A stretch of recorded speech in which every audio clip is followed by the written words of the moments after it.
Shalom. आप सबों को प्रभु यीशु मसीह के नाम से नमस्कार। मेरा विश्वास है आप सब अच्छे और भले चंगे व्यवस्थित हैं, स्वस्थ हैं और ईश्वर की अनुग्रह आपके ऊपर बराबर बनी हुई है। आज के इस आराधना में आप सबका स्वागत है। प्रभु यीशु मसीह के नाम से हम आपका स्वागत करते हैं। राजना भाई जब मेरे साथ होते हैं तो में कुछ उसका असर अंदाज कुछ अलग होता है और इसलिए उनको भी मैं धन्यवाद देता हूँ। मैं विश्वास करता हूँ कि आप सब कम से कम 1-1.5 घंटे का समय, जैसा हमारा वर्शिप का समय होता है, आप सब लोग निकालते हैं और एक साथ बैठते हैं। इससे पहले हम आराधना में आगे जाएं, आज का मौसम कुछ गड़बड़ है, हो सकता है बीच या और कोई किसी प्रकार की समस्या हो, प्रसारण में कुछ समस्या आ जाए तो आप कोप ऑफ कीजिएगा। आप हमारे साथ रहिएगा, जैसा हम लोग इंतज़ाम करते हैं इंतज़ाम अवश्य करेंगे। पर आइए, ये समय ईश्वर का समय है, परमेश्वर का समय है। अपनी आराधना में हम आगे जाएं, एक छोटी प्रार्थना करेंगे और हम अपनी आराधना में आगे बढ़ेंगे। Let us pray. धन्यवाद देते हैं प्रभु जी आज शाम के समय के लिए, आज के जय के दिन के लिए, आज की व्यवस्था के लिए, आज के अनुग्रह के लिए, हमारे जीवन के लिए, जीवन के अप्स एंड डाउन्स के लिए, जीवन के पापों और अपराधों के लिए, जीवन की अच्छी बातों के लिए जो तू हम सबको देता रहता है। प्रभु तेरा हम धन्यवाद मानते हैं। आज तक हमको जीवितों के बीच में तूने रखा। हमारे गुनाह और अपराध जो लाही रंग के हैं यीशु के लहू में होकर साफ किए जाएं। प्रभु हम तेरी पवित्र आत्मा के जुम्बिश में अपने आप को रखना मांगते हैं, तेरे वचन के सामर्थ्य में अपने आप को रखना मांगते हैं। प्रभु तेरी पवित्र आत्मा हमारी आज शाम के समय में करे। पूरी आराधना को हम तेरे हाथ में सौंपते और तेरे पद प्रदर्शन की अपेक्षा करते हुए छोटी विनती अपने उद्धारकर्ता प्रभु यीशु मसीह के धनी और मीठे नाम से हम मांगते हैं, सुनो कबूल कर लेना, आमीन। आइए आज शाम को मेरे साथ आप सब, यदि आप सब गा सकते हैं, आप सबको आता है और विशेष रूप से क्वायर के सब लोगों को ये गीत आता है, पवित्र आत्मा आ मेरे साथ और राजना भाई के साथ। आइए आराधना के प्रारंभ में हम सब गाने का प्रयास करें।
यीशु ही मार्ग है,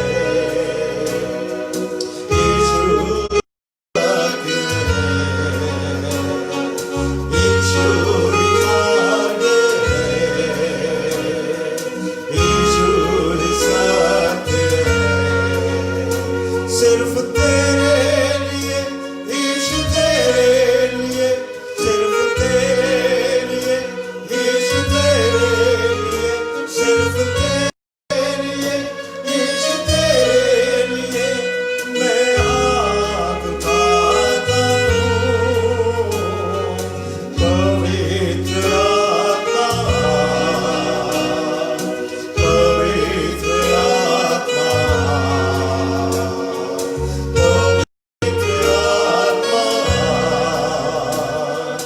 पवित्र आत्मा,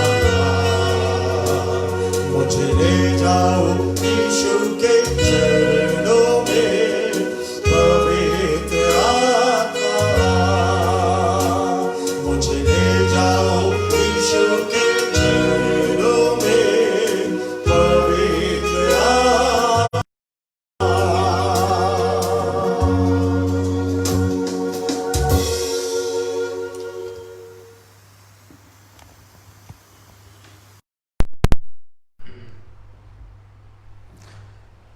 आइए आराधना के इसी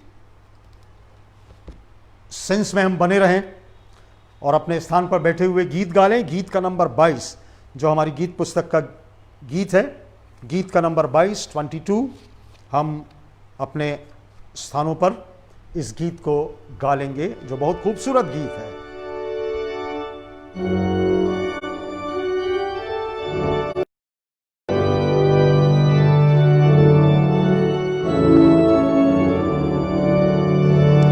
हे महापवित्र सर्वशक्त परमेश्वर, प्रातः काल आनंद से तेरी स्तुति गाएंगे। तू महापवित्र ईश्वर कृपा सागर, सर्वाधिकारी योग प्रशंसके। हे महापवित्र संत भजन करते तेरे सामने अपनी कीर्ति तुझ समझते हैं।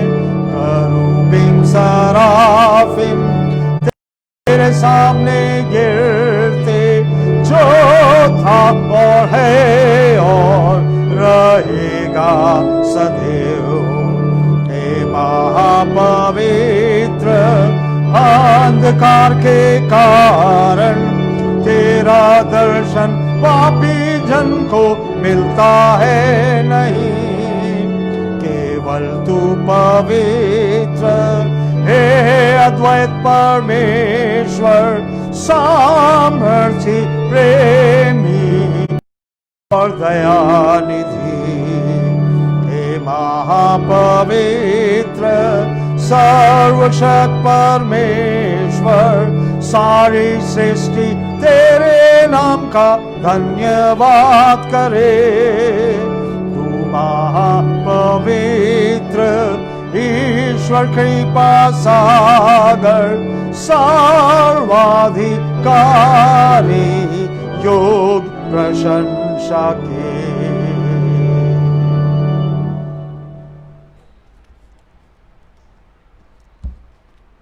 आइए मेरे साथ नहमिया की पुस्तक और उसका 6वां निकाल लीजिए। मैं आप लोगों के लिए पढ़ूंगा नहमिया की पुस्तक और उसका 6वां अध्याय, जो आज हमारी शाम के संदेश का जो थीम है वो इसी अध्याय से लिया गया है, नहमिया के अध्याय से लिया गया है। मैं आप लोगों के लिए पढ़ता हूं और मेहरबानी से, अगर आपके पास बाइबल है और बाइबल आपको होनी चाहिए आपके पास, तो मेहरबानी से खोल के रखिए। मैं आपके लिए पढ़ रहा हूं नहमिया और उसका 6वां अध्याय। जब संबलत, तोबिया और अरबी गेशेम और हमारे अन्य शत्रुओं को यह समाचार मिला कि मैं शहर पनाह को बनवा चुका, और यद्यपि उस समय तक मैं फाटकों में पल्ले न लगा चुका था, तो भी शहर पनाह में कोई दरार न रह गई थी। तब संबल्लत और गेशेम ने मेरे पास यूं कहला भेजा, आ हम ओनो के मैदान के किसी गांव में एक दूसरे से भेंट करें। परंतु वे मेरे हानि करने की इच्छा रखते थे। परंतु मैंने उनके पास दूतों से कहला भेजा, मैं तो भारी काम में लगा हुआ हूं, वहां नहीं जा सकता। मेरे इसे छोड़कर तुम्हारे पास जाने से यह काम क्यों बंद रहे। फिर उन्होंने 4 बार मेरे पास वैसी ही बात कहला भेजी और मैंने उनको वैसा ही उत्तर दिया। तब 5वीं बार संबल्लत ने अपने सेवकों को खुली हुई चिट्ठी देकर मेरे पास भेजा, जिसमें यूं लिखा हुआ था, जाति जाति के लोगों में यह कहा जाता है और गेशेम भी यही बात कहता है कि तुम्हारी और यहूदियों की मनसा बलवा करने की है और इस कारण तू शहरपनाह को बनवाता है और तू इन बातों के अनुसार उनका राजा बनना चाहता है। तूने यरूशलेम में नबी ठहराए हैं जो यह कर तेरे विषय में प्रचार करें कि यहूदियों में एक राजा है। अब ऐसा ही समाचार राजा को दिया जाएगा, इसलिए अब आ हम एक साथ सम्मति करें। तब मैंने उनके पास जाकर कहला भेजा, जैसा तू कहता है वैसा तो कुछ भी नहीं हुआ। तू ये बातें अपने मन से वे सब लोग यह सोचकर वे सब लोग यह सोचकर हमें डराना चाहते थे, उनके हाथ ढीले पड़े और काम। तू अब हे परमेश्वर तू मुझे हियाव दे। फिर मैं शमयाह के घर में गया जो दलायाह का पुत्र और मेहतबेल का पोता था। वह तो बंद घर में था। उसने कहा, आ हम परमेश्वर के भवन अर्थात मंदिर के भीतर आपस में भेंट करें और मंदिर के द्वार बंद करें, क्योंकि वे लोग तुझे घात करने आएंगे, रात ही को वे तुझे घात करने आएंगे। परंतु मैंने कहा, क्या मुझ जैसा मनुष्य भागे और मुझ जैसा कौन है जो अपना प्राण बचाने को मंदिर में घुसे। मैं नहीं जाने का। फिर मैंने जान लिया कि वह परमेश्वर का भेजा नहीं है, परंतु उसने हर बात ईश्वर का वचन कहकर मेरी हानि की कही, क्योंकि तोबिया और संबल्लत ने उसे रुपया दे रखा था। उन्होंने इस कारण रुपया दे रखा था कि मैं डर जाऊं और वैसा ही काम करके पापी ठहरूं और उनको दोष लगाने का अवसर मिले और वे मेरी नाम धराई कर सकें। हे मेरे परमेश्वर, तोबिया और संबल्लत और नोअद्याह नबिया और अन्य जितने नबी मुझे डराना चाहते थे, उन सब के ऐसे ऐसे कामों की सुधि रख। यहाँ तक हम पढ़ेंगे, आगे नहीं पढ़ पाएंगे। पद 14 तक हम पढ़ेंगे। परमेश्वर अपने वचन के पढ़े जाने पर और सुने जाने पर हम सबों को आशीष दे। इस स्थल को आप खोल के रखिएगा, क्योंकि आज शाम का जो संदेश है वो इसी स्थल से लिया गया है। आइए, हमारे लिए प्रार्थना का समय है। हम थोड़ा सा समय प्रार्थना में व्यतीत करेंगे इन विषयों के साथ जो मैं आपसे कह रहा हूं। आप अपने घर में भी दुआ करते रहिए। जो धन्यवाद का विषय होता है उसके लिए धन्यवाद कर दिया कीजिए। जो विषय है, आप लगातार कोरोना वायरस के लिए दुआ करते रहिए। हमारे देश के लिए, प्रदेश के लिए, बिलासपुर के लिए और पूरी दुनिया के लिए लगातार दुआ करते रहिए, क्योंकि कोरोना का जो प्रकोप है वो बढ़ता ही जा रहा है। प्रार्थना कीजिए विशेष रूप से तमाम वो उन बीमार लोगों के लिए और सिक लोगों के लिए, ओल्ड लोगों के लिए जो अपने बिस्तरों पर पाए जाते हैं। विशेष रूप से हम बीमारों के लिए दुआ करेंगे, मिस्टर बर्नार्ड के लिए, प्रोफेसर जोगी के लिए, मिस्टर डैनियल जोसेफ के लिए, मिसेस हेमलता जॉन के लिए, मिसेस सीनियर लक्ष्मण के लिए, रीता लक्ष्मण के लिए, जिसका कि आने वाले 30 तारीख को आखिरी कीमो किया जाएगा और वो स्वस्थता की ओर बढ़ रही है। परमेश्वर का धन्यवाद हो। प्रार्थना में लगातार उठाते रहिए। प्रवीण सिंह जो कि धनपुरी में रहते हैं, उनकी पत्नी के लिए मैंने आपको पिछले हफ्ते बताया था, उनको बहुत ज़्यादा अर्थराइटिस की समस्या है और उन्हें रिक्वेस्ट किया है कि आप सब उनके लिए दुआ करते रहिए, लगातार उनके लिए दुआ करते रहिए। भाई आनंद मसीह की बेटियों के लिए उन्हें अनुरोध किया है कि परमेश्वर से दुआ की जाए कि बच्चियों को आने वाले समयों में मैच मिल सके और उनका परिवार व्यवस्थित हो सके। हम धन्यवाद देंगे प्रिया लाल के लिए, विनय विश्वास राम, मिसिस प्रिया लाल जो हमारी बच्ची थी और इन दिनों में कुछ दिन पूर्व उसकी डिलीवरी हुई और परमेश्वर ने उसको एक छोटे बेबी बॉय के रूप में आशीष दिया। तो हम प्रिया के लिए धन्यवाद देंगे कि परमेश्वर ने उसको आशीष दी है। भागीरथी आंटी के लिए जो कि कोटमी में रहती हैं अपनी बेटी के पास और तबीयत ऊपर नीचे होती रहती है, उनके भी लगातार दुआ करते रहिए। जवानों के लिए, बच्चों के लिए हम परमेश्वर पिता को विशेष धन्यवाद मांगे। मैं विशेष प्रार्थना करना मांगता हूं जवानों के लिए। आपके घर के जो जवान लोग हैं उनको अनुरोध कीजिए कि वो अवश्य मीटिंग में बैठें और परमेश्वर की संगति में अवश्य वो आया करें। आज जो रिलीफ काम किया गया हमारे चर्च के द्वारा, सपन मार्टिन, आमोस सामिल, नवल लदेर, आशय बर्नार्ड और मिशी लदेर के द्वारा आज काफ़ी ढेर सारी चीज़ें, गेहूं और आटा और दूसरी चीज़ें बांटी गई।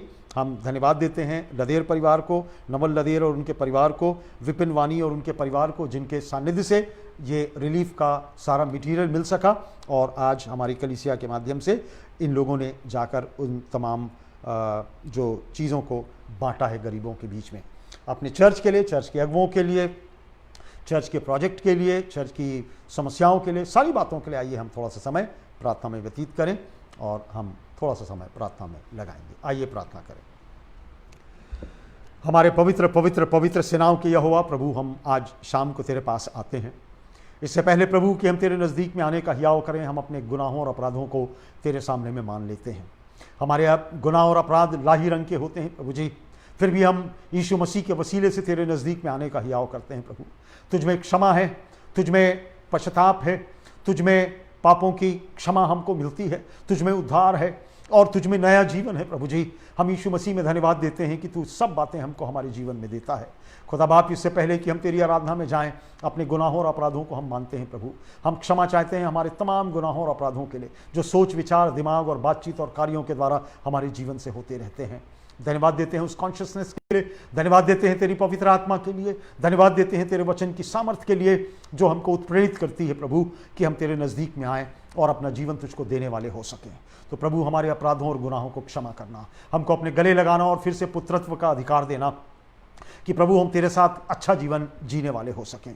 आज शाम का समय जो तूने दिया तेरा धन्य मानते हैं। मौसम तूने व्यवस्थित किया, हम तेरा धन्य मानते हैं। बरसात तूने दी, हम तेरा धन्य मानते हैं। हमारे भारतवर्ष के लिए बहुत आवश्यक है ये बारिश प्रभु जी, ताकि किसानों को उनकी फसल के लिए मदद मिलती है प्रभु जी। इससे प्यासों की प्यास बुझती है प्रभु जी। ये पानी हमारे लिए बहुत आवश्यक है। तूने दिया है, आशीष की बारिश दी प्रभु, हम तेरा धन्य मानते हैं।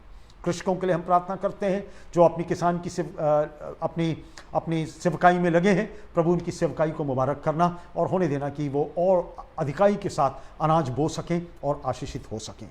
हम धन्यवाद देते हैं आज शाम के समय के लिए प्रभु, जो तूने हमको दिया कि हम भिन्न भिन्न विषयों के लिए हम दुआ कर सकें। कोरोना वायरस के लिए हम लगातार दुआ करते हैं प्रभु, ना केवल हमारे बिलासपुर के लिए और छत्तीसगढ़ के लिए, भारतवर्ष के लिए, परंतु पूरी दुनिया के लिए प्रभु। और ये बहुत द्रुत गति से बढ़ता जा रहा है। लोगों को बहुत आवश्यक है कि समझदारी से काम लें, लोगों को बहुत आवश्यक है कि कॉमन सेंस से काम लें। जो बातें उनसे कही जा रही है कि हमको दूर रहना है, डिस्टेंसिंग मेंटेन करना है, मास्क लगा के रखना है, सैनिटाइज इस्तेमाल में लाना है, भीड़ में नहीं जाना है प्रभु, ये छोटी छोटी और कॉमन सेंस की बातें हैं जो हम सब करते रहें, जिससे बीमारी से बचाव हमारा किया जा सकता है। तो प्रभु जी, बुद्धि और ज्ञान और अक्ल देना। हमें मालूम है प्रभु जी कि अभी भी हमारी कलीसियाएं खुली नहीं है आराधना के लिए, जो आराधनालयों में चलाई जाती हैं प्रभु, पर होने देना खुदा बाप, आने वाला वो समय आ सके और हम बड़े कॉशियस होके, बड़े तन्मयता के साथ हम एक साथ मिल सकें और आराधना करने पा सकें।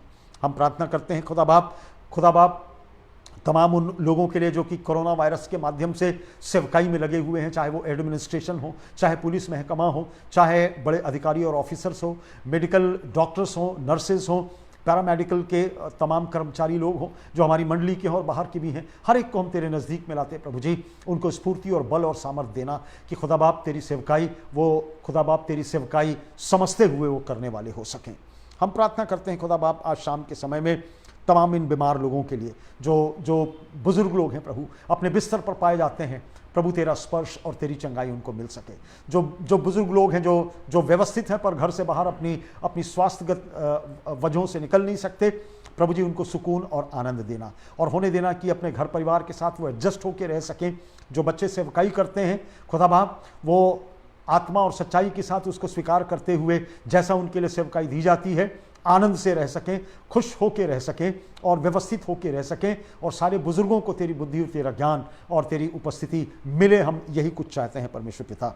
हम विशेष प्रार्थना करते हैं हमारे कलीसिया के तमाम उन लोगों के लिए जो बिस्तर पर हैं, भाई बर्नार्ड को, डैनियल जोसेफ को, प्रोफेसर जोगी को और मिसेस हेमलता जॉन को, मिसेस सीनियर लक्ष्मण को और रीता लक्ष्मण को जो कि लंदन में है, जिनका कल आखिरी कीमो किया जाने वाला है, और भी जो दूसरे अन्य लोग हैं, प्रवीण सिंह की वाइफ जो कि धनपुरी में पाई जाती है, आनंद मसीह की बेटियां और प्रिया लाल प्रभु सबको कई प्रकार की आशीषें तूने दी हैं, जैसा हमने अनाउंसमेंट किया है। प्रभु तेरी बरकत और आशीष उन लोगों के जीवन में बनी रहे।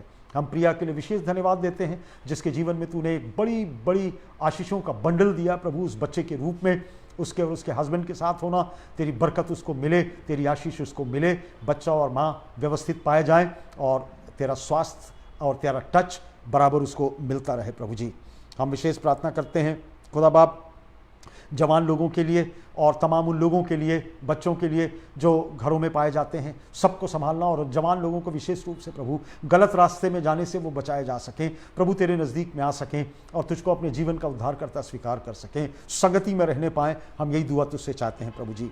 हम धन्यवाद देते हैं आज शाम के समय में हम हमारे उन भाइयों के लिए जिन्होंने वो रिलीफ की सेवकाई पिछले 2 महीनों से किया है। हम धन्यवाद देते हैं उन तमाम डोनर्स लोगों के लिए जिन्होंने आज हम लोगों को डोनेशन दिया। विनय, विश्वास और उनके परिवार के लिए, विनय विश्वास जिनको तूने आशीष दिया बच्चे के रूप में, हम प्रार्थना करते हैं प्रभु जी तमाम इन लोगों के लिए जिन्होंने ये भेंटों को बांटने में मदद की है, सपन के लिए और आमोस के लिए, नवल भाई के लिए, आशु के लिए, मिशी के लिए, जिन्होंने प्रभु आज गरीबों के बीच में जाकर ये रिलीफ का काम किया है। प्रभु जी लदेर परिवार को और विपिन वानी और उनके परिवार को, सबको हम धन्यवाद देते हैं जिन्होंने प्रभु तेरे नाम के लिए दिया। आज शाम के समय में हम प्रार्थना करते हैं अपनी कलीसिया के अगुओं के लिए, लीडर्स लोगों के लिए, चर्च काउंसिल के लिए और तमाम घटकों के लिए, तमाम अगुओं के लिए, सब लोग मिलकर तेरी सेवकाई लगातार करते रहें। प्रभु जी तूने दर्शन दिया है, उस दर्शन को पूरा कर सकें। चर्च की जितनी भी सेवकाई है प्रभु जी, उसको पूरा करने में हमारी मदद और अगुवाई करना। हमारी जो आवश्यकताएं हैं तू लगातार पूरा करता जाता है, हमारी आवश्यकताओं को भी पूरा करना। हमारे गाँव के प्रचारक लोगों को, जशपुर के और यहाँ के और ग्रामीण प्रचारकों को और तमाम पासवानों को हम तेरे नज़दीक में लाते प्रभु। सबके लिए तू आवश्यकताओं की पूर्ति करता है और आगे भी करते रहना प्रभु, ताकि उनका जीवन बराबर चलता रहे। हम विशेष रूप से प्रार्थना में जाते हैं हमारी कलीसिया के जितने भी प्रोजेक्ट्स हैं प्रभु, आने वाले दिनों में वो पूरे हो सकें और प्रभु हम खुशखबरी अपने कलीसिया के लोगों को दे सकें। हम दुआ चाहते हैं प्रभु, हमारे लिए द्वार खोलना, जहाँ पर बातें अड़ी हुई हैं वो बातें जल्दी से संपन्न की जा सके और आशीष का बायस हमारे लिए बन सके। आज की पूरी आराधना को हम तेरे हाथ में सौंपते हैं। तू हमारी आराधना का अल्फा और ओमेगा हो। हमारे गुनाहों और अपराधों को माफ़ करना और सारी कलीसिया को अपने नज़दीक में रखना, एक एक परिवारों को और एक एक सदस्यों को संभाल के रखना। और प्रभु जहाँ समस्याएं हैं, प्रॉब्लम्स हैं, प्रभु संभालना और उसका उपाय करने के लिए खुदा बाप उनको मन देना और अपना रास्ता निकालना। समर्पण तेरे हाथ में करते और अब फिर से अपने व्यक्तिगत पापों के लिए, अपनी कलीसिया के पापों के लिए और प्रभु जी अपने घराने के पापों के लिए हम तुझसे माफ़ी चाहते हैं यदि तेरे लेखे और तेरी दृष्टि में हमने पाप और अपराध किया है। आज की आराधना का अल्फा और ओमेगा तू हो, क्योंकि छोटी विनती को हम अपने उद्धारकर्ता यीशु मसीह के मीठे और धन्य नाम से मांगते हैं। सुनो, कबूल कर लेना। आमीन।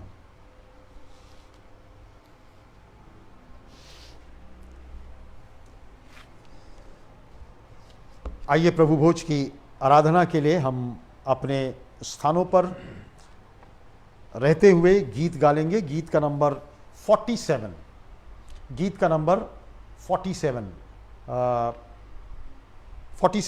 4-7। प्रभु भोज की सेवकाई के पहले हम इस गीत को गा लेंगे।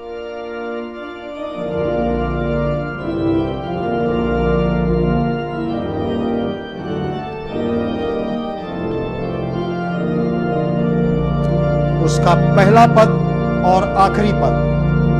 दूर पहाड़ी पर वो प्यारा क्रूस खड़ा था, निंदा और यातनाओं का निशान। मुझे प्यारा वो क्रूस जिस पर यीशु मरा, देने पापियों को त्राण का दान। मैं ना छोड़ूंगा यीशु का क्रूस, कभी जाए समय कठिन, लिपटा रहूंगा मैं उसी से कि मैं पाऊं ताज उससे दिन। चौथा पद। क्रूस के प्रति सदा मैं रहूंगा विश्वास, लाजो निंदा उठाता एक दास। यीशु ख्रिस्त आनंद घर में बुला सदा रखेगा अपने ही पास। मैं ना छोड़ूंगा यीशु का क्रूस, आ भी जाएगा समय कठिन, लिपटा रहूंगा मैं उसी से कि मैं पाऊं ताज उससे एक दिन।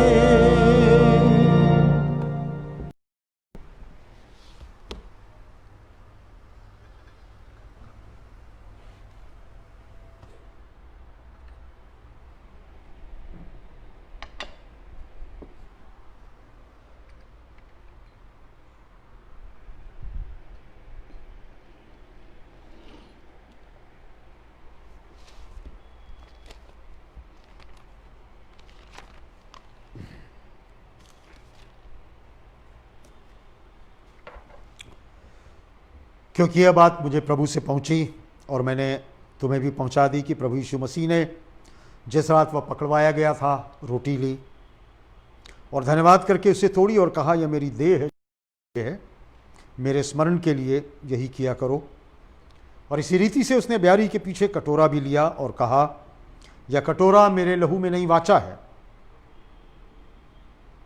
जब कभी भी तुम पियो तो मेरे स्मरण के लिए यही किया करो।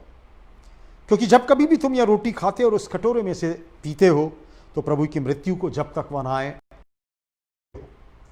इसलिए जो कोई भी अनुचित रीति से प्रभु की रोटी खाए या उसके कटोरे में से पिए वह प्रभु की देह और लहू का अपराधी ठहरेगा। इसलिए मनुष्य अपने आप को जांच ले और इसी रीति से इस रोटी में से खाए और इस कटोरे में से पिए। क्योंकि जो खाते और पीते समय प्रभु की देह को न पहचाने वह इस खाने और पीने से अपने ऊपर दंड लाता है। आइए हम दुआ करें।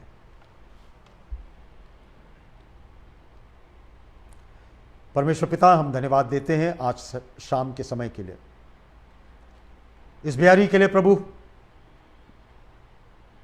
जो हमको हमारे जीवन की वास्तविक स्थिति से हमको अवगत कराती है प्रभु। क्योंकि इस भोज का संबंध हमारे जीवन की आंतरिक बातों से है। इस भोज का संबंध हमारे जीवन के सांसारिक बोझ से कतई नहीं है।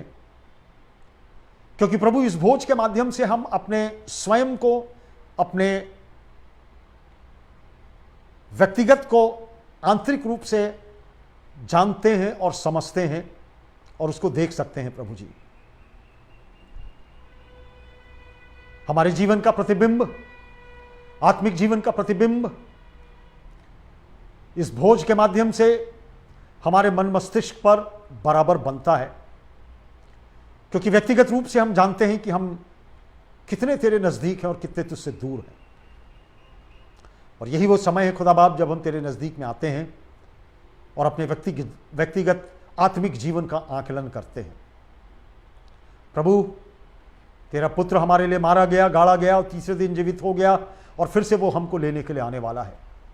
और हम चाहते हैं परमेश्वर पिता कि हमारी गिनती उन तमाम लोगों में हो सके कि हम तेरे साथ बादलों पर उठाए जाएं। हमारे विश्वास को मजबूत करना और होने देना बड़े धन्यवाद के साथ जब हम इसमें सम्मिलित होते हैं। प्रभु, ये देह जो हमारे लिए तोड़ी गई, ये लहू जो हमारे लिए बहाया गया, प्रभु जी, हमारे जीवन के गंभीर समयों के लिए यह बात होती है। यीशु का यह अनुग्रह हमारे लिए काफ़ी हो सके प्रभु, जो उसने क्रूस पर हमारे लिए किया है। अपने गुनाहों को हम मानते हैं, अपने पापों को हम स्वीकार करते हैं, अपने जीवन की कालिख बातों को हम तेरे सामने में रखते हैं जो तू जानता है। प्रभु, तेरे सामर्थ्य में होकर प्रभु क्षमा हमको मिल सके। यीशु मसीह में धन्यवाद के साथ इस विनती को दया के साथ मांगते हैं। आमीन।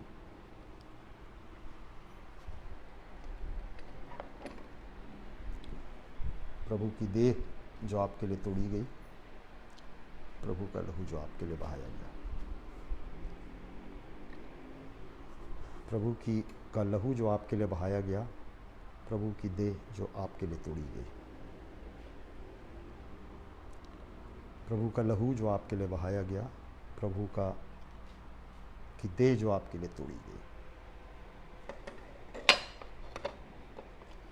आइए, जब हम सब एक साथ इसमें सम्मिलित होते हैं, प्रभु को वो देह जो मेरे और आपके लिए तोड़ी गई, प्रभु का लहू जो मेरे और आपके गुनाहों के खातिर बहाया गया, आइए उसमें हम लें और अपने जीवन में हम पश्चाताप करके 1 मिनट हम प्रार्थना करें।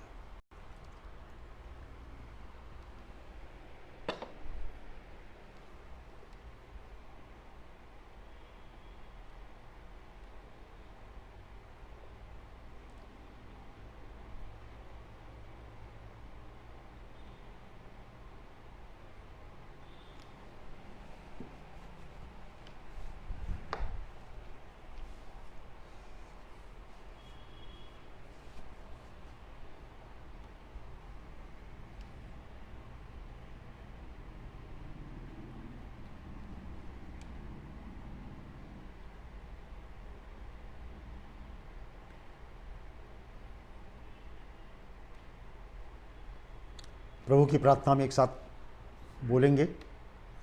हे हमारे पिता, तू जो स्वर्ग में है, तेरा नाम पवित्र माना जाए, तेरा राज्य आवे, तेरी इच्छा जैसे स्वर्ग में पूरी होती है वैसे इस पृथ्वी पर भी पूरी हो। हमारे दिन भर की रोटी आज हमें दे, और जैसे हमने अपने अपराधियों को क्षमा किया वैसे तू हमारे अपराधों को क्षमा कर, और हमें परीक्षा में ना डाल बल्कि बुराई से बचा, क्योंकि राज, पराक्रम और महिमा सदा तेरे हैं। आमीन, आमीन।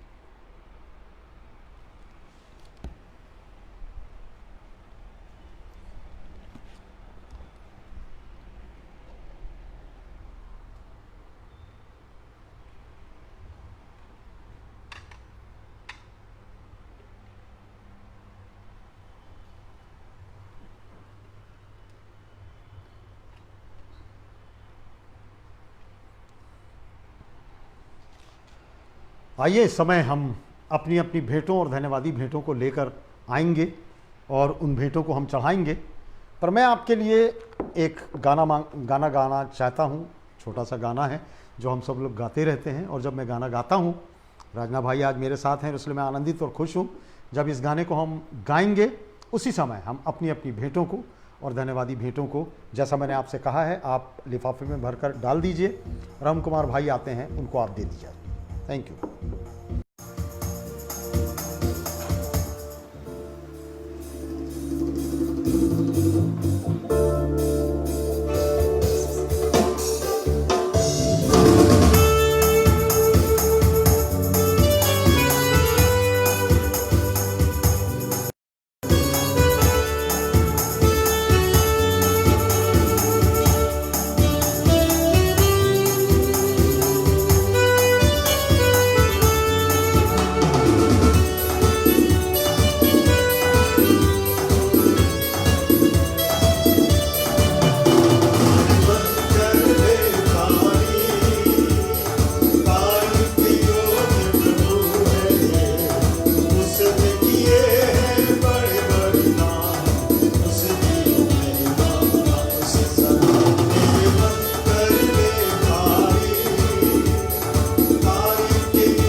चढ़ाए मिलकर हम धन्यवादों के ये बलिदान, दिल से चढ़ाए मिलकर हम धन्यवादों के ये बलिदान। मेरे मन कर ले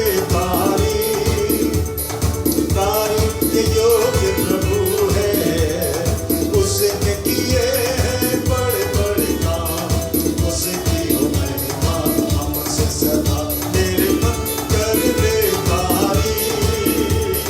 तारीफ के योग्य प्रभु है, उसने किए हैं बड़े बड़े काम, उसकी हो महिमा हमसे सदा।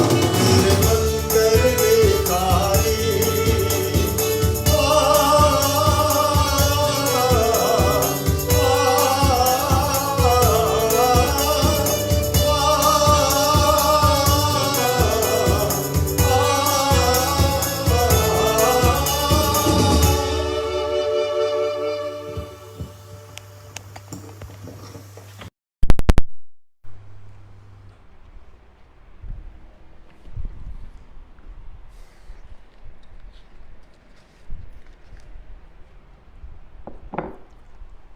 आइए इन भेंटों के लिए और धन्यवादी भेंटों के लिए हम परमेश्वर को धन्यवाद दें।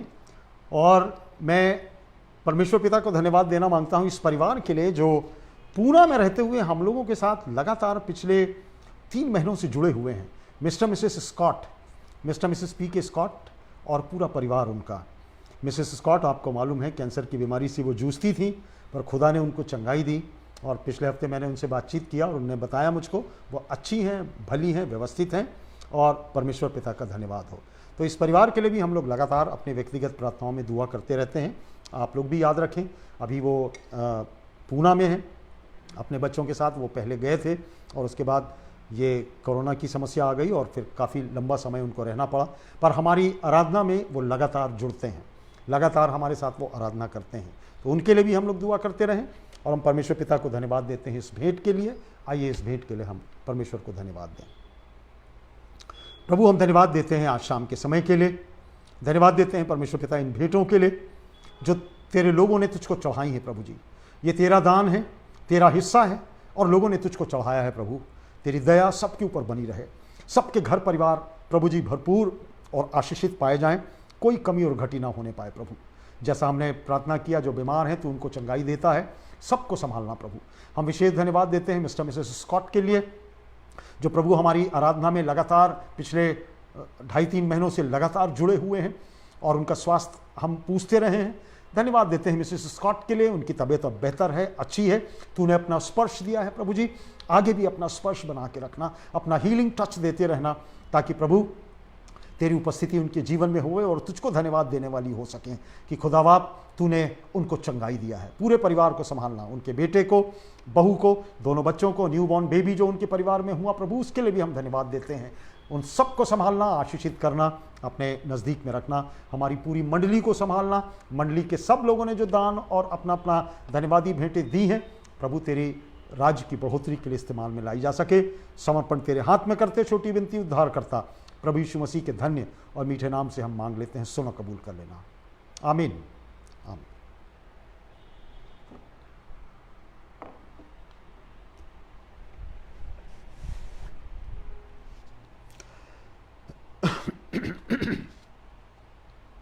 सूचनाएं जो हैं वो इस प्रकार से हैं, जैसा आप विचार करते हैं। कई लोगों ने मुझसे बातचीत किया कि पादी साहब चर्च की आराधना कब प्रारंभ होगी, परंतु गवर्नमेंट का जो इंस्ट्रक्शंस हैं वो ये है कि अभी असेंबलीज खुलनी नहीं है, अभी संभव नहीं है कि असेंबलीज खुल सकें, और यदि खुलेंगी भी तो मुश्किल से 5 या 10 लोग वहाँ पर उपस्थित हो सकते हैं, और इसलिए हमारे लिए फीजिबल नहीं है कि 5 और 10 लोगों के लिए आराधना की जाए और बाकी लोग ना आ सकें। उससे ज़्यादा बेहतर ये है कि हम लोग इस तरीके से आराधना करते रहें जब तक कि स्थिति व्यवस्थित ना हो जाए, बहुत क्लियर ना हो जाए, और इसलिए उस समय तक के लिए आपको सूचना दी जाएगी। अगर ऐसा कुछ होता है आपको सूचना दी जाएगी और उस हिसाब से हम लोग काम कर सकेंगे। हमारी आराधनाएं जो होगी वो आगे भी ऑनलाइन चलती रहेंगी, जैसा आपको सूचित हो। आने वाले हफ्ते संध्या 6:30 बजे फिर से अपनी आराधना में हम यहाँ पर मिलेंगे। पर आपसे मैं ये कहना मांगता हूँ, हो सकता है ये वेदर के कारण, बरसात के कारण, पानी बरसात के कारण कभी कभी समस्या होती है, बिजली की समस्या और लाइटनिंग के कारण जो प्रसारण है वो बहुत व्यवस्थित नहीं हो पाता है, तो कभी ऐसा हो जाता है। आप उसको साधारण रूप में लीजिए। हम प्रयास तो अवश्य करते हैं कि किसी भी रूप से बाधा ना आने पाए, पर यदि बाधा आती है तो उसका उपाय भी हम लोग करते रहते हैं। बुधवार को हमारा जो बाइबल स्टडी का जो कार्यक्रम होगा वो संध्या 6:30 बजे होगा, उसको भी आप याद रखें। हमारी हमारी बाइबल स्टडी का जो प्रोग्राम होगा वो बुधवार को 6:30 बजे होगा। एक दूसरे चर्च के ऊपर हम ध्यान देंगे, वो स्मुरना का चर्च है, उसको पढ़ के रखिए। आप बहुत लोगों को मैंने लिंक भेजा है, उस चर्च को आप देखिए, वो चर्च कैसा था, आपको बाइबल स्टडी में ज़्यादा अच्छा लगेगा। और लोगों को अपने साथ लाइए। यूथ लोगों से मैं ये कहना मांगता हूँ, अगर आपके घर परिवार में जवान बच्चे हैं तो उनसे कहिए कि वो आराधना में अवश्य उपस्थित हों। वही लोग हैं जो ये इलेक्ट्रॉनिक्स जो डिवाइसेस हैं उसको इस्तेमाल में लाते हैं, और ये आराधना भी उनके लिए ही की जा रही है। तो हम उनसे अपेक्षा करेंगे कि जवान ज़्यादा से ज़्यादा मात्रा में वो इस आराधना में अवश्य उपस्थित हो सकें, ताकि वो आराधना से दूर ना हो, चर्च के मेन लाइन से वो अलग ना होने पाए। तो अपने बच्चों का ख्याल रखिए और उनको बोलिए कि वो आराधना में आ सकें। आपके भेंटों की रसीदें जो हैं वो आपको मिलती जा रही है। राम कुमार जी आते हैं, वो आपसे ले जाते हैं और चर्च के खजाने में वो जमा करते हैं। रसीदें आपको मिलती हैं। कहीं कोई समस्या आती है, कोई प्रॉब्लम होता है, तो आप अवश्य बताइए, मुझको कीजिए, मुकेश पन्नालाल को फ़ोन कीजिए, मिस्टर सुरेंद्र दास को फ़ोन कीजिए और राजेश श्रीवास्तव को फ़ोन कीजिए। वो आप लोगों को हेल्प करेंगे यदि कुछ डिस्क्रिपेंसी होती है। सब चीज़ व्यवस्थित है। अगर किसी प्रकार की कोई इमरजेंसी की बात हो तो आप मुझे अवश्य मैसेज कर सकते हैं। मैं आपके सेवकाई के लिए हमेशा तैयार रहूँगा। आज संध्या के वक्त हमारा जो संदेश होगा वो नहमिया की पुस्तक से होगा, उसका 6वां अध्याय और उसकी 11वीं आयत से। जो पूरा स्थल है नहमिया 6:1 से लेकर और 14वां पद तक हम पढ़े हैं, परंतु हम कंसंट्रेट करेंगे 10वें पद में, 10वें और 11वें पद में। नहमिया का 6वां अध्याय 10वें और 11वें पद को कंसंट्रेट करेंगे। विशेष रूप से 11वें पद में मैं आपके लिए पढ़ देता हूं, 10 और 11। फिर मैं, अर्थात नहमिया कह रहा है, फिर मैं शमयाह के घर गया जो दलयाह का पुत्र और मेहतबेल का पोता था। वह तो बंद घर में था। उसने कहा, आ हम परमेश्वर के भवन अर्थात मंदिर के भीतर आपस में भेंट करें और मंदिर के द्वार बंद करें, क्योंकि वे लोग तुझे घात करने आएंगे और रात ही को वो तुझे घात करने आएंगे। 11वां पद, परंतु मैंने कहा, क्या मुझ जैसा मनुष्य भागे, और मुझ जैसा कौन है जो अपना प्राण बचाने को मंदिर में घुसे। जो फ्रेज है आज के संदेश का वो ये है, क्या मुझ जैसा मनुष्य भाग जाए इन परिस्थितियों से, ये फ्रेज है और इसके ऊपर हमारा आज का संदेश आधारित है। जो स्थल मैंने आपके लिए पढ़ा है, जो स्थल आपके लिए पढ़ा गया है नहमिया का 6वां अध्याय, 2 कॉन्स्पिरेसी वहां पर नजर आ रही है। 2 प्रकार के षड्यंत्र 2 लोगों के द्वारा आपको नजर आ रहे हैं। आपने वहां पर पढ़ा है, मैंने आपको बताया है। बहुत ढेर सारे लोग थे। जो पृष्ठभूमि है वो ये है कि नहमिया की कहानी आप सबको मालूम है। नहमिया का ऐतिहासिक जो विवरण है वो आप सब जानते हैं कि कैसे वो परमेश्वर की सेवकाई करने वाला जन था। वो नहमिया जो था वो एजरा का समकालीन था, उसी समय का था। जब एजरा हुआ करता था उसी समय का नहमिया भी था। और ये पर्शियन दरबार में एक उच्च पद पे था।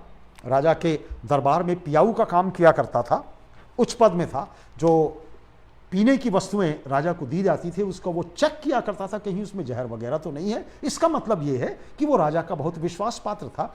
अन्य जाति राजा का, पर्शियन राजा का वो बहुत विश्वास पात्र था।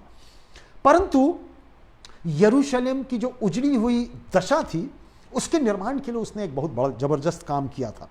यरूशलेम के विशेष रूप से दीवार, यरूशलेम के जो शहरपनाह है उसका निर्माण की चिंता उसको थी।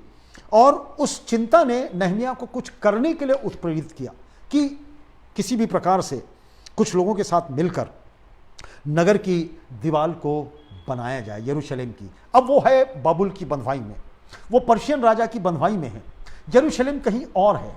कैसे किया जाए? अन्य जाति राजा के वो बंधुआई में है और अपने नगर को, यरूशलेम और उसकी शहरपनाह को कैसे बनाए? ये बहुत असंभव सी बात थी, ये बहुत तकलीफदेह बात थी जो असंभव सी हो सकती थी।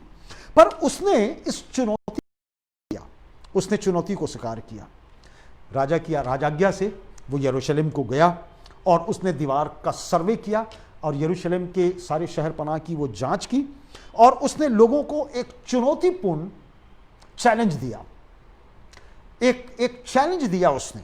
नेहमिया ने अपने लोगों को एक बुलाहट दी, एक कॉलिंग दी, उठो और निर्माण करो, राइज अप एंड बिल्ड, उठो और निर्माण करो, ये चैलेंज था। और काम आपको मालूम है, अब मैं उसमें बहुत ज्यादा डिटेल में नहीं जाऊंगा। काम प्रारंभ हुआ, काम जितने त्वरित गति से प्रारंभ हुआ उसी त्वरित गति से षड्यंत्र भी प्रारंभ हो गया, उसी तुरंत रूप से षड्यंत्र भी प्रारंभ हो गया। जिस त्वरित गति से काम प्रारंभ हुआ, तुरंत विरोध भी शुरू हुआ, उपहास के रूप में और षड्यंत्र के रूप में। लोग उसके विरुद्ध में हो गए। तोबिया और संबलत का आप नाम जानते हैं, ये लोग उसके विरोध में हो गए और भी बहुत ढेर सारे लोग उसके विरोध में हो गए। इन सारी बातों के बावजूद नेहमिया जो था वो दो बातों को जानता था, दो बातों को सामने रख के उसने काम अपना प्रारंभ किया था और इसीलिए उसका काम बड़ी तेजी से बढ़ने लगा। षड्यंत्रों के बीच में, कॉन्स्पिरेसी के बीच में उसका काम बढ़ सका। नेहमिया प्रार्थना करना और काम करना जानता था। He used to pray and work. वो जानता था इन षड्यंत्रों के बीच में दो चीज है जो उसको बचा सकती थी, जो चीज है जिसकी सहायता से वो कुशलता पूर्वक अपना काम कर सकता था, वो बात थी प्रार्थना और दूसरा काम। करो, प्रार्थना करो और काम करो। और इसी बड़ी कुशलता पूर्वक वो इन षड्यंत्रों का सामना इन दो साधनों के साथ वो करता रहा है। नेहमिया परमेश्वर में भरोसा रखता था और जब मन की एकाग्रता के साथ उसने अपना काम प्रारंभ किया, वो काम बहुत त्वरित गति से पूरा भी हो सका, बहुत त्वरित गति से पूरा भी हो सका। अब एक दिन की बात है, अब हम अपने संदेश के कोर भाग में आते हैं कि 11वें पद में कि नेहमिया जो है वो शमायाह नामक व्यक्ति के घर में गया है जो घर में बंद है, वो अपने आप को बंद करके रखा हुआ है।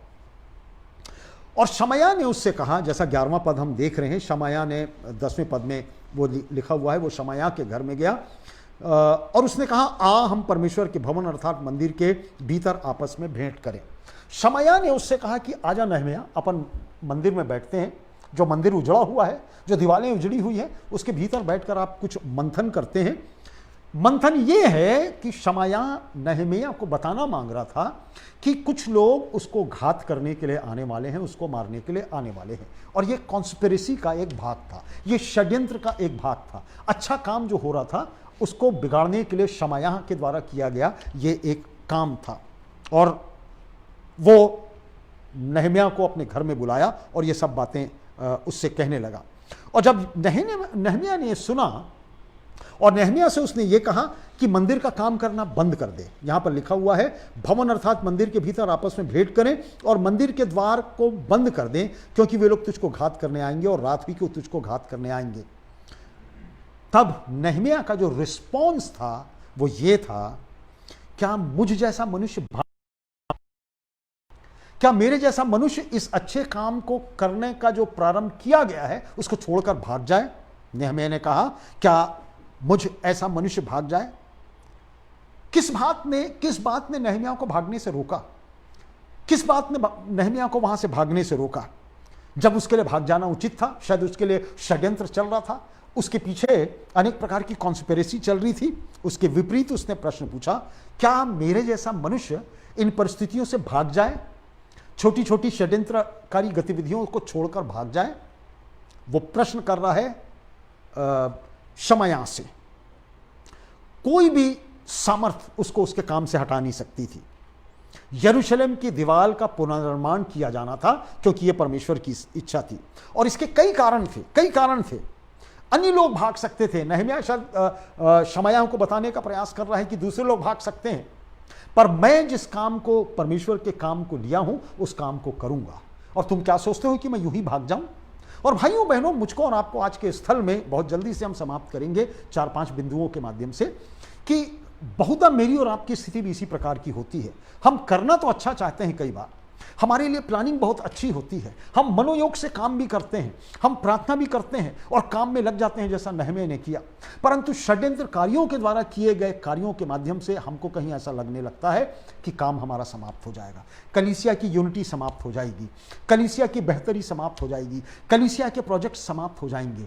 नहम्याह कह रहा है, क्या मेरा जैसा मनुष्य भागे, क्या आपके जैसा मनुष्य भागे जो आप चर्च को बनाने में लगे हैं, जो कलीसिया को बनाने में लगे हैं, कलीसिया के प्रोजेक्ट्स को पूरा करने में लगे हैं। कितने गांव के प्रचारक हैं जिनके माध्यम से आप जो दान देते हैं उनके माध्यम से उनका परिवार चलता है, उनकी सेवकाई चलती है। क्या मेरे और आपका जैसा मनुष्य भाग जाए इन तकलीफदेह परिस्थितियों में, कोरोना में, कि हमको दान नहीं देना है, हमको क्या करना, जो लोग कर रहे हैं करें, जो पादी साहब कर रहे हैं करें, जो कमेटी के लोग कर रहे हैं, हमको क्या करना है। नहम्याह प्रश्न पूछ, इन षड्यंत्रों के बीच में क्या मैं भाग जाऊं? आशय ये है, नहम्याह ये कहना मांग रहा है कि जो बात मैंने ली है अपने कांधे पर, उस बात को मैं पूरा करूंगा। अब हम जल्दी से उसको समाप्त करेंगे। पहली बात, पहला अध्याय और उसका 7वां पद। पहला अध्याय नहम्याह 1 और 4, 7 नहीं 4। यहां पर लिखा हुआ है, ये बातें सुनते ही मैं बैठकर रोने लगा और कितने दिनों तक विलाप करता रहा और स्वर्ग के परमेश्वर के सन्मुख उपवास करता और यह कहकर प्रार्थना करता रहा। पहली बात, इस काम को करने के लिए वो ये कह रहा है, मैं भागूंगा नहीं। क्या मुझ जैसा मनुष्य भाग जाए? और क्यों ना भागे? पहले अध्याय और उसके 4 पद में वो कह रहा है, नहम्याह इसलिए नहीं भाग सकता है क्योंकि उसको यरूशलेम के लिए बोझ है। और आपने देखा 4 पद में वो बिलक के रोने लगा, बैठकर रोने लगा। यरूशलेम की स्थिति को, वहां की उजड़ी स्थिति को देखकर नहम्याह जो है वो रो रहा है। ही इज क्राइंग, वो रो रहा है क्योंकि उसको बोझ है, क्योंकि उसको मिलने वाला कुछ नहीं है। चर्च के लिए जमीन ले लेने से मुझको और आपको कुछ नहीं मिलने वाला है, मंडली के कुछ लोगों को और कुछ नहीं मिलने वाला है, मगर कलीसिया को और उसके भविष्य के लिए एक निर्माण कार्य किया जा रहा है। हम लोग एक प्रोजेक्ट हमने बनाकर वो काम किया है। नहम्याह वही कुछ सोच, मुझको कुछ नहीं मिलने वाला है, मैं तो राजा के दरबार में आराम के साथ हूं, परंतु परमेश्वर के लिए काम करना है क्योंकि उसका मंदिर और उसका शहर उजड़ा हुआ है और वो मैं काम करूंगा। नहम्याह बैठकर रोने लगा और कितने दिनों तक विलाप करता रहा। वो भाग इसलिए नहीं सक रहा है क्योंकि उसके मन में यरूशलेम के लिए बोझ है, और इस बोझ के माध्यम से यरूशलेम जाने के लिए उसको उत्प्रेरणा मिली कि यरूशलेम जाया जाए, उजड़े यरूशलेम को जाया जाए। राजा के राजमहल की जो व्यवस्थित स्थिति थी, उसका जो प्रलोभन था, उसकी जो संपन्नता थी, वो सब कुछ छोड़कर वो जाने के लिए तैयार हुआ। और ऐसा काम वही लोग कर सकते हैं जिनके पास किसी चीज के लिए बोझ हो।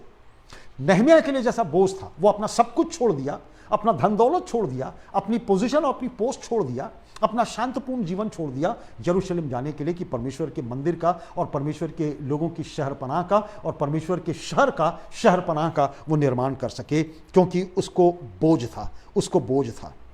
जिनको समर्पण होता है उनको बोझ होता है, वो समस्याओं को चुनौती दे सकते हैं। नहम्याह उनमें से एक था, क्योंकि उसके पास बोझ था।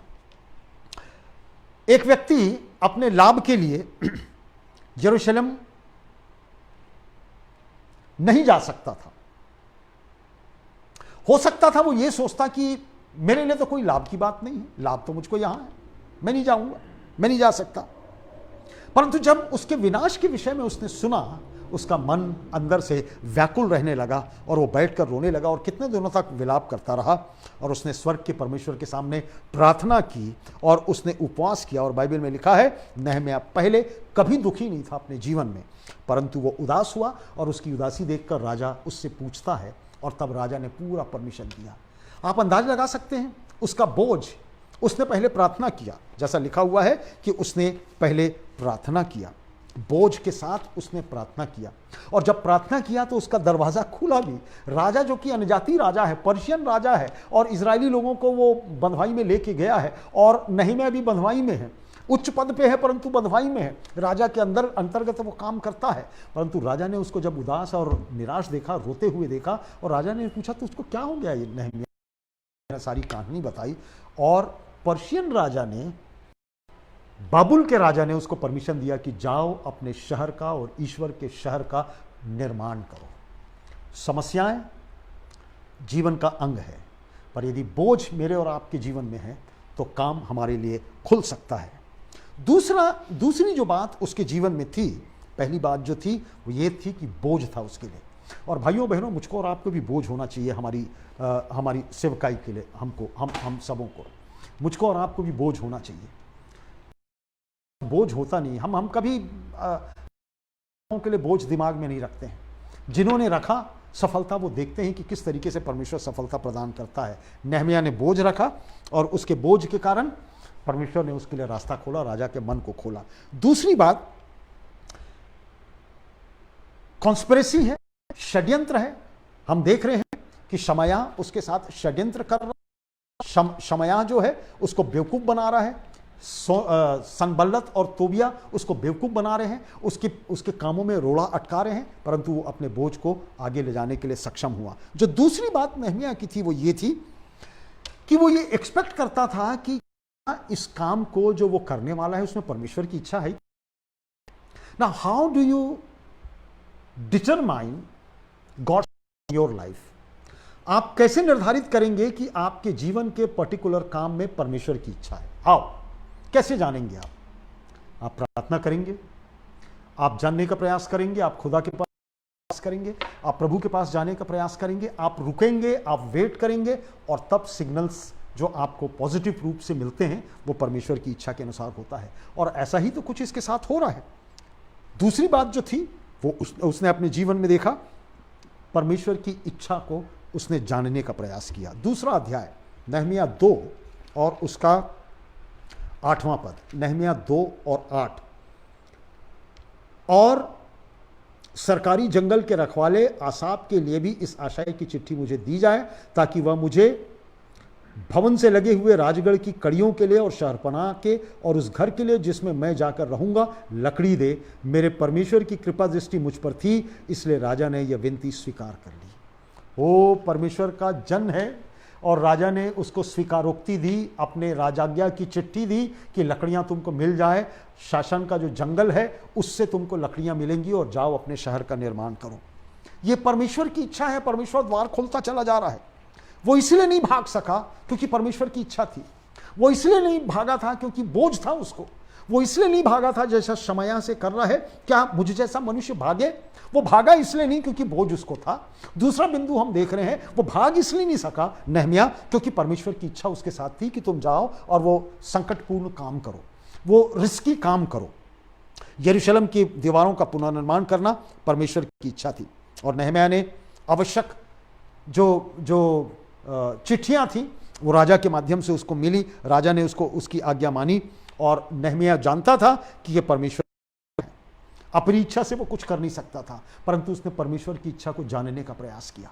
कितनी बातें हैं भाइयों और बहनों जो हम अपने परिवार में और अपनी कलीसिया में सीख सकते हैं। हम परमेश्वर के वचन से सीख सकते हैं। कितनी बात होती है जब शायद मैं और आप प्रयास नहीं करते हैं कि परमेश्वर की इच्छा को जानने का। शायद हमारे बच्चों का भविष्य का संबंध है, उनके शादी विवाह की बात है, नौकरियों की बात है, ना मालूम। हम कभी दुआ भी नहीं करते उन बच्चों के लिए। लगातार दुआ करते रहिए और परमेश्वर की इच्छा को जानने का प्रयास कीजिए। यदि बच्चों का भविष्य, आपको मैच मिलना है बच्चों को, अपने बच्चों के लिए आप अच्छा मैच खोजना मांग रहे हैं, यू प्रे फॉर देम। उनके सामने उनके लिए दुआ कीजिए और परमेश्वर समय आने के साथ अच्छा मैच देगा, क्योंकि परमेश्वर की इच्छा को जानना आपके लिए बहुत आवश्यक है, बहुत आवश्यक है। और नेहमिया ने इस बात को जाना। 17वां पद, दूसरा अध्याय उसका 17वां पद और 18वां पद भी देख लीजिए। दूसरा अध्याय 17वां और 18वां पद। तब मैंने उनसे कहा, तुम आप देखते हो कि हम कैसी दुर्दशा में हैं कि यरूशलेम उजाड़ पड़ा है और उसके फाटक जले हुए हैं कि भविष्य में हमारी नामधराई न रहे। फिर मैंने उनको बतलाया कि मेरे परमेश्वर की कृपा दृष्टि मुझ पर कैसी हुई और राजा ने मुझसे क्या क्या बातें कही। तब उन्होंने कहा, आओ हम कमर बांध कर बनाने लगे, और उन्होंने इस भले काम को करने के लिए ही हियाव बांधा। वो अपने लोगों को इनकरेज कर रहा है कि देखो, जो चीज़ असंभव थी परमेश्वर ने किया। अन्य जाति राजा ने मुझको परमिशन दिया है, लकड़ियां दी हैं, सब कुछ दिया है कि जाओ और अपने भवन का निर्माण करो, अपने मंदिर का निर्माण करो, उसी मंदिर का और उसी शहर का जिसको बाबुल के राजा ने खुद जलाया था। और वो बाबुल का राजा, पर्शियन राजा, उसको खुद परमिशन दे रहा है कि जाओ और यरूशलेम को फिर से बना लो। Is it not God's will? क्या कभी आप ऐसा सोचते हो अपने काम के लिए? क्या आप और मैं अपने जीवन में और कलीसियाई जीवन में, पारिवारिक जीवन में कभी परमेश्वर की इच्छा को जानने का प्रयास करते हैं? नहमिया इसलिए नहीं भागा, नहमिया इसलिए नहीं भाग सका क्योंकि वो परमेश्वर की इच्छा को जानता था, और परमेश्वर की ये इच्छा थी कि षड्यंत्रों के बीच में वो काम करता रहे, कॉन्स्पिरेसी के बीच में वो काम करता रहे, और इसलिए वो भाग नहीं पाया। तीसरी बात जो नहमिया के जीवन से हम देखते हैं वो ये था कि प्रार्थना के माध्यम से वो किया गया कार्य था। वो भाग नहीं सका है क्योंकि वो समर्पित और था। क्यों भागे? परमेश्वर का काम है। राजा के दरबार में भी वो दुआ किया करता था, चुपचाप अपनी कोठरी में दुआ करता था, पर उस दिन वो बैठकर राजा के सामने रो रहा था, और राजा ने ये समझा कि जरूर कुछ ऐसी बात है। ये अच्छा आदमी जो कि बंधुआ मजदूर है मेरे राज दरबार में, क्या हो गया इसको? और राजा ने उसको राजाज्ञा दी कि जाओ अपने शहर का निर्माण करो। वो प्रार्थना किया करता था, और प्रार्थना के माध्यम से नहमिया ने ये सब करने का प्रयास किया। राजा से बात किया और राजा ने उसको राजाज्ञा दी। विरोध इतना जबरदस्त और मजबूत था उसके लिए कि उसके काम का उपहास किया जाता था। उसे कहा गया, ये यरूशलेम की शहरपनाह जो तू बना रहा है, वो तो इसके ऊपर अगर लोमड़ी भी चल जाए वो टूट जाएगा। ये उपहास किया गया, उसका ठट्ठा उड़ाया गया, उसकी हंसी उड़ाई गई। परंतु वो अपने लक्ष्य के प्रति निश्चिंत था, क्योंकि लक्ष्य जो था वो परमेश्वर के माध्यम से दिया गया था, और वो लक्ष्य उसको प्रार्थना के माध्यम से मिला था। यदि नहमिया की प्रार्थना नहीं होती और यदि उसने प्रभु के ऊपर भरोसा न किया होता तो अवश्य गिर जाता। परंतु जो काम परमेश्वर के माध्यम से किया गया है वो होता है। मैंने और आपने मिल के कलीसिया के लिए कितना कुछ किया है, आप समझ सकते हैं। जहां पर डेडलॉक रहा है, जहां पर ऐसा लगता था कि सारी संभावनाएं खत्म हो गई हैं, ऐसा लगता था कि सब कुछ तितर बितर हो जाएगा, बिखर जाएगा, हमने भरोसा किया उस ईश्वर के ऊपर, और परमेश्वर ने ऑनर किया, परमेश्वर ने हम लोगों को दिया, परमेश्वर ने दिया। क्यों भागा जाए? Why should we run away from our work? क्यों हम अपने काम से भागें? क्यों जो काम हमने लिया है उससे भागें? षड्यंत्रकारी षड्यंत्र करते हैं, विरोधी लोग विरोध करते हैं, आलोचना करने वाले आलोचना करते हैं। करने दीजिए, ये जो बातें होती रहती हैं उसको होने दीजिए, पर आप और मैं मिलकर डिलीजेंटली काम करते रहें। और अगर परमेश्वर की इच्छा है, हमने प्रार्थना से स्टार्ट किया है और हमारे अंदर ये दृढ़ प्रतिज्ञ विश्वास है कि हम ये काम करेंगे, चाहे किसी भी तरफ की परिस्थितियां क्यों ना आ जाए। जैसे नहमिया के जीवन में थी, वो काम सफल होता है, और वो अपने काम को अधूरा नहीं छोड़ना मांगता था। किसी ने कहा है, और बहुत अच्छा कहा है, एक कोट है, जब आप काम करते हैं तब आप काम करते हैं, परंतु जब आप प्रार्थना करते हैं तो परमेश्वर काम करता है। See what a wonderful phrase.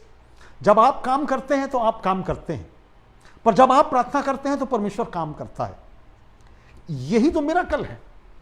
आप प्रार्थना कीजिए, परमेश्वर काम करेगा।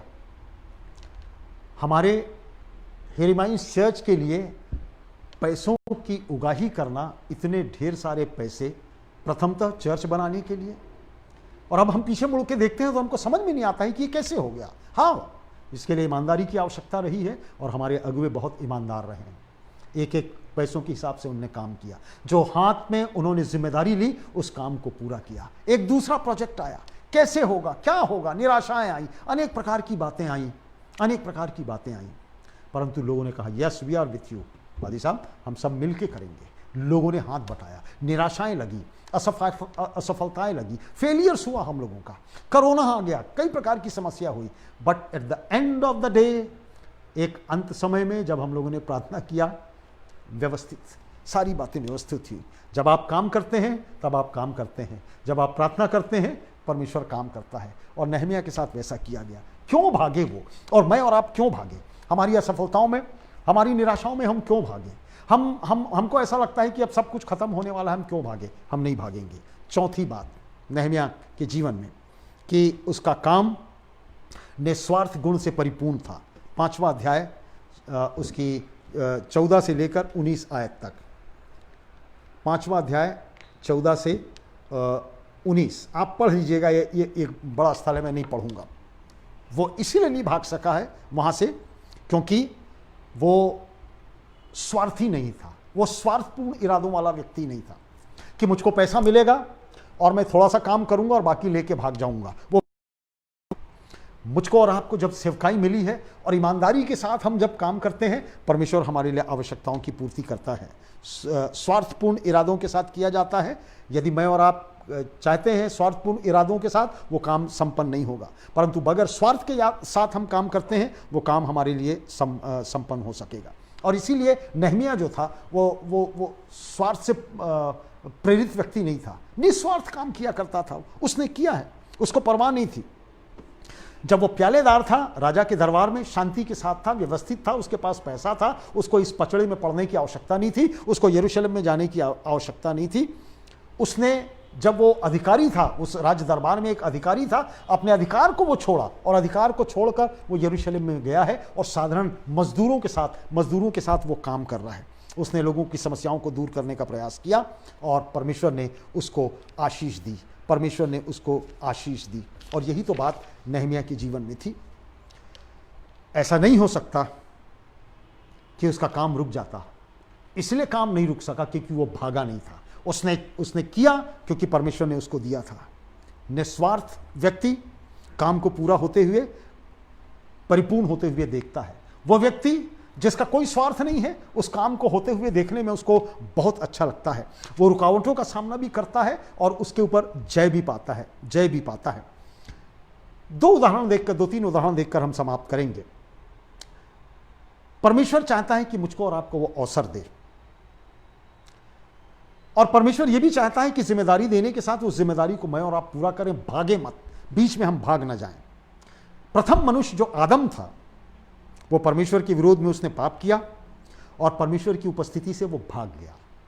उसने कुछ गलत किया था। परमेश्वर ने जो उससे कहा था, उससे कुछ गलत उसने किया था, और इसलिए जब परमेश्वर उससे मिलने आया, वो भाग गया।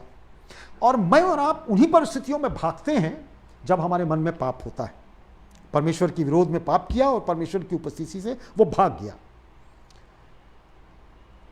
और ऐसे ही लोग भागते हुए दिखाई देते हैं। एलिया अभी कुछ दिन पहले वो बाल देवता के पुजारियों से लड़ाई लड़ा है और स्वर्ग से आग गिराया है और विजय उसकी हुई है। परंतु अब अहाब के कारण, उसकी वाइफ, उसके कारण, एलिशिबा के कारण वो अब बहुत अव्यवस्थित है, भाग गया है और एक झाऊ के पेड़ के नीचे जाकर वो बैठा हुआ है और वो उससे कह रहा है कि डरा हुआ परमेश्वर से बातचीत कर रहा है और प्रार्थना कर रहा है, और परमेश्वर से कहता है, बस अब हो गया प्रभु, मेरी जान ले ले। क्यों भागा है एलिया? तूने तो अभी कुछ दिन पहले वो बाल के पुजारियों से विजय प्राप्त की थी और अहाब से तू डर गया, उसकी वाइफ इजबेल से तू डर गया है, और तू भाग गया है। क्यों भागा है? Why did you run away? क्यों रन अवे? और मैं और आप जब भागते हैं, जिम्मेदारियों को छोड़कर भागते हैं, यही कुछ होता है। हमारी जिम्मेदारी जो चर्च काउंसिल से हमको मिली है, हमारी जिम्मेदारी जो संडे स्कूल और CYF और दूसरे अन्य घटकों से हमको मिली है, महिला सभा से मिली है, क्वायर से मिली है, जब उस जिम्मेदारियों को छोड़कर हम भागते हैं, तभी कुछ असंभव सी बात होती है। पर नहमिया जो है वो भागा नहीं है, वो प्रार्थना कर रहा है। एलिया डर के भाग गया और अपनी मृत्यु की कामना वो कर रहा है। योना, परमेश्वर ने कहा था जा, और वो भाग गया। परमेश्वर ने कहा था निनवे जा, और तर्शीश को भाग गया, और परमेश्वर ने उसको याद दिलाया, भागना नहीं है, तुझको काम करना है, क्योंकि तेरे कारण निनवे में बहुत जबरदस्त काम किया जाने वाला है, जबरदस्त काम किया जाने वाला है। नहमिया परमेश्वर की इच्छा को जानता था। और पांचवी और अंतिम बात जो है वो ये है कि भाग जाने से समस्याएं उत्पन्न होती हैं। जो जिम्मेदारी मैंने और आपने ली है, वो जिम्मेदारी मेरे और आपके ऊपर है, पर यदि उन जिम्मेदारियों को हम बीच में छोड़कर भाग जाएं, तो वो भागना हमारे लिए अनेक प्रकार की समस्याओं को उत्पन्न करता है। आपने देखा, आदम को देखा, आपने योना को देखा, आपने एलिया को देखा, जिम्मेदारी दी गई थी और भाग गए, और भागने के कारण समस्याएं उत्पन्न हुई। और भाइयों बहनों, मेरी और आपकी भी वही जिम्मेदारी है, चाहे हम चर्च काउंसिल के सदस्य हों, एक एक जन, चाहे हम संडे स्कूल के लोग हों और चाहे और कहीं के लोग हों, जो जिम्मेदारी मुझको और आपको दी गई है, कभी भागने का प्रयास ना करें।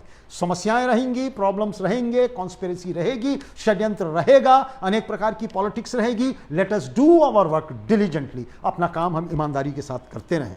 शायद हम ये सोचते हैं सेवकाई या काम छोड़ देने से हम समस्याओं को मिटा देंगे, परंतु हम शायद जानते हैं कि हमारे जाने से कितनी बाधा उत्पन्न होगी, कितनी कितनी समस्याएं हो जाएंगी। योना के साथ वही कुछ हुआ, योना के साथ वही कुछ हुआ, और किस प्रकार उसको जहाज से फेंकना पड़ा और मछली के माध्यम से परमेश्वर ने अंत में उसको बचाया और उसकी सहायता की। हो सकता है भागना हमारे लिए विपत्ति का कारण हो, हमारे लिए कर्ज का कारण हो। जो जिम्मेदारी हमको दी गई है उससे भागना हमारे लिए कर्ज का कारण हो। शायद हम दंड के अधीन हो जाएं, परंतु परमेश्वर का तरीका भिन्न था, और वो तरीका था जो नहमिया का तरीका था। और इसलिए वो कह रहा है 6वें अध्याय के 11वें पद में, मुझ जैसा मनुष्य क्यों भागे, Y should I run away. मेरे को जिम्मेदारी दी गई है। अब उसमें समस्याएं आएंगी, उसमें पॉलिटिक्स आएगी, उसमें अनेक प्रकार की कॉन्स्पिरेसी आएगी, उसमें अनेक प्रकार के षड्यंत्र आएंगे। मैं खुदा का काम करता रहूंगा, क्योंकि मेरे अंदर में कोई स्वार्थ नहीं है। मेरे पास बोझ है, मेरे पास डिलीजेंसी है, मेरे पास समर्पण है, मैं निस्वार्थ भाव से काम करता हूं और मैं परमेश्वर का काम करता रहूंगा। मुझको कोई लाभ की आवश्यकता नहीं है, क्योंकि ये काम परमेश्वर का काम है। और जिस दिन हम मैं और आप भागने का प्रयास करेंगे, हमारे साथ समस्याएं न केवल अपने लिए, परंतु अपने परिवार के लिए, अपनी कलीसिया के लिए, अपने समाज के लिए भी हम समस्या उत्पन्न करेंगे। यदि हम अपनी जिम्मेदारियों को देखने के द्वारा नहीं, परंतु परमेश्वर के विश्वास की दृष्टि से देखेंगे, तो हम भागने की परीक्षा में कभी नहीं पड़ेंगे।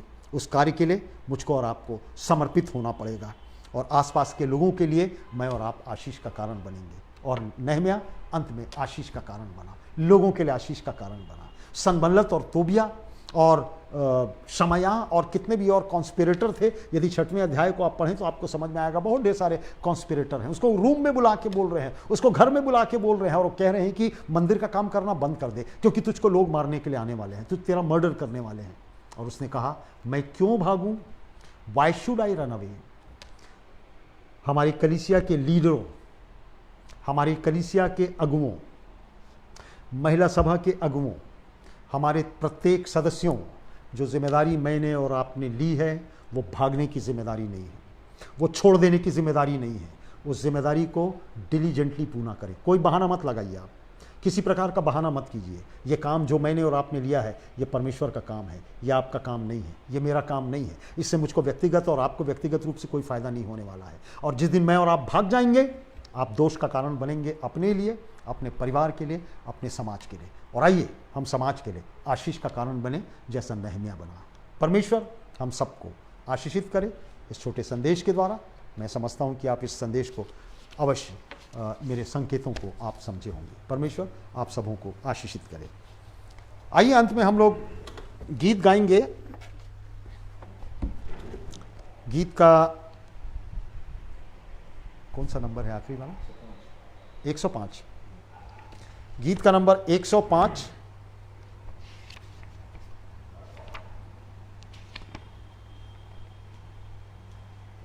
उसका पहला और चौथा पद, और आशीष की प्रार्थना से इस सभा को हम समाप्त करेंगे। 105 पहला और आखिरी पद।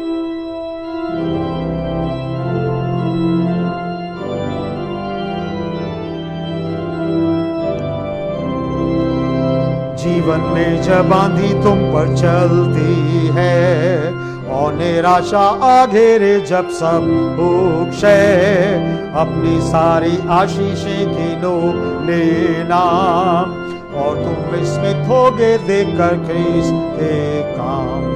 आशीष गिनो ले उनके नाम, आशीष गिनो देखो ख्रीस्त के काम। आशीष गिनो ले उनके नाम और तुम विस्मित होगे देखकर ख्रीस्त के काम। स्मरण रखो इस युद्ध में या हर समय, साहस तुम ना छोड़ना ईश्वर सबका है।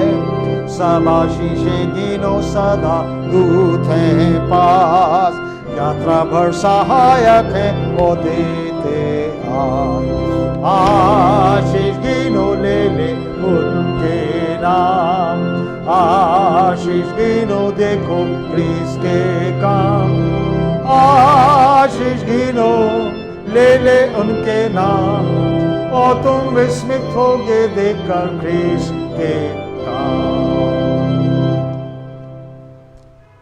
और अब हमारे परमेश्वर पिता का प्रेम, प्रभु यीशु मसीह का अनुग्रह और पवित्र आत्मा की सहभागिता हम सबों के साथ आज से लेकर हमेशा हमेशा होती रहे।